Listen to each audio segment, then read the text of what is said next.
જાગો જાગો ખેડૂતો જાગો ખેડૂતો જાગો ખેડૂતો આળસ કરશો તો ઓરાઈ જશો અને પાંદડીની જેમ પતી જશો. ખેડૂતની ખાનદાની ખેતી ખેડૂત અને ગામડાની આબરૂનો સવાલ છે. 22 કલાક રહ્યા છે, 22 કલાક. હજારો ટ્રેક્ટરો પોતાના ખેતર અને ખોડેથી નીકળી ગયા છે. તમે પણ નીકળી જાઓ. આવતીકાલ એટલે કે 15 જૂન સવારે 10 વાગે હજારો અને લાખોની સંખ્યામાં આપણે શાંતિપુરા સર્કલ અમદાવાદ મળવાનું છે. આ સાંઢરૂપી સરકાર, આ સાંઢરૂપી હડકાઈ થયેલી સરકારને નાખવા માટે એક ખેડૂતને પોકાર છે કે આવો, જે જમીનો ઉપર અન્યાય થયા છે. ખેતી આપણી માં છે અને આપણી માની છાતી ઉપર જે અન્યાય રૂપે આ સરકારના કહેવાથી કંપનીઓએ થાંભલા ઉભા કર્યા છે, એ અન્યાયનો સામનો કરવા માટે, ખેડૂતની ખાનદાનીનો ખંખારો ખાવા માટે દરેક ખેડૂતે, દરેક ખેડૂત પ્રેમીએ, દરેક પીડિતે આવતીકાલ 15 જૂન સવારે 10 વાગે શાંતિગ્રામ સર્કલે એક થવાનું છે. અમને વિશ્વાસ છે મારા એક ખેડૂત ઉપર કે તમારું મન તો છે ત્યાં આવવાનું, પણ માત્ર મનથી નહીં થાય. તમારા ખોડિયાને ત્યાં હાજર રાખવું એ ખેડૂતની આવતીકાલની આબરૂ માટે ખૂબ ખૂબ ખૂબ જરૂરી છે. અલગ અલગ જગ્યાએથી હજારો લોકો નીકળ્યા છે, હજારો ટ્રેક્ટર નીકળ્યા છે. તમે પણ તમારા મિત્ર વર્તુળ અને ગામને લઈને પધારો. આપણા હક માટે, આપણી માં, આપણી ખેતી ઉપર થયેલા અન્યાય માટે, પીડિતોની પીડા, પીડિતોની વેદનાને સમજવા માટે.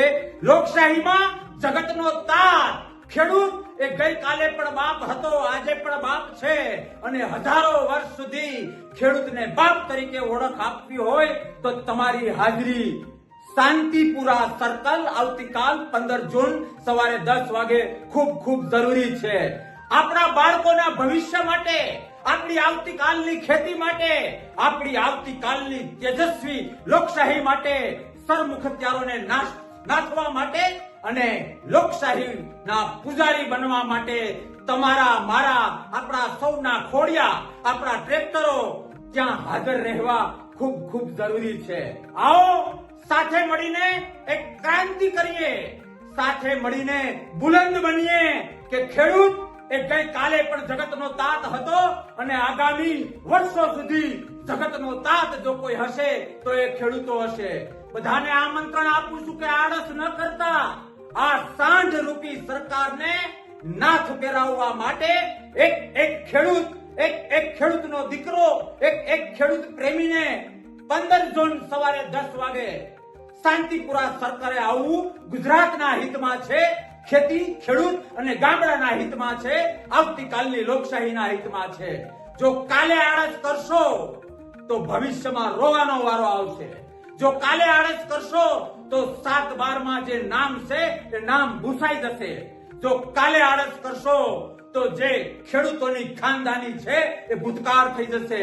એટલે બધા જ કામ સાઈડમાં કરીને આપણી માં, આપણી જનતા જેવી પ્રેમાળ, આપણી ખેતીના રક્ષણ માટે, આપણા ભવિષ્યના રક્ષણ માટે, ખેડૂતને પ્રેમ કરવા માટે બધું જ ભૂલીને હજારો અને લાખોની સંખ્યામાં સૌ એક ખેડૂતનો અવાજ બનીએ. તાકાતથી અમદાવાદ અને ગાંધીનગર જઈએ. 15 જૂન આવતીકાલ સવારે 10 વાગે શાંતિપુરા સર્કલે મળીએ અને લોકશાહીને તેજસ્વી બનાવીએ. જય જવાન, જય કિસાન. ભરોસો છે એક ખેડૂતના દીકરાને, એક ખેડૂતને કે આ વેદના, આ આમંત્રણ હોશે હોશે સ્વીકારશે અને ગુજરાતના ખૂણે ખૂણેથી મારો ખેડૂત અને ખેડૂત પ્રેમી લોકો નીકળી જશે. ટ્રેક્ટર ના હોય તો પોતાના ખોડિયાને હાજર રાખો, પણ આવો લોકશાહીનો અવાજ બનીએ, ખેડૂતોનો પ્રેમ બનીએ, ખેડૂતોના હક અને ખેડૂતો ઉપર થયેલા અન્યાય માટે તાકાતથી લડીએ. જય જવાન, જય કિસાન. ખેડૂત એકતા જિંદાબાદ.